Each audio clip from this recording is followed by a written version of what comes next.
A third gender option is now available for Minnesotans applying for driver's licenses.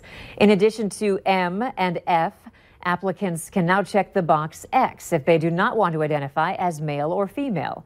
Valley News Team's crime and safety reporter Bailey Hurley talked with a local woman who identifies as non-binary about what safety concerns this change could bring.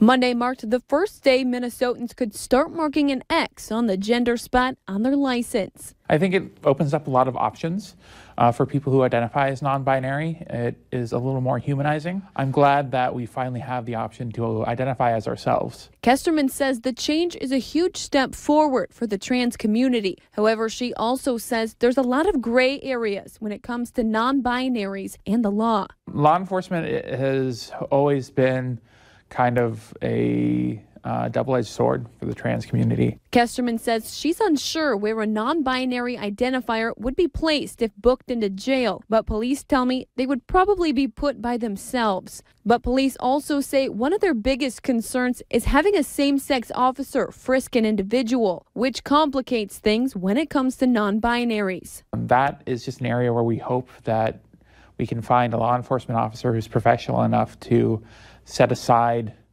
any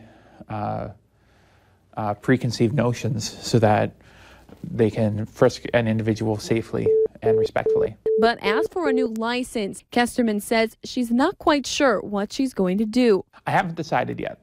It took me a lot of time and paperwork to get it relicensed as the F for female. So I kind of like the F where it's at right now. But when I get it renewed, when it expires, I think I might go to the X. In Fargo, Bailey Hurley, Valley News Live. Officials say there's no paperwork needed if you want to check the X box on your new license. The change makes Minnesota the 6th state to offer a non-binary gender option.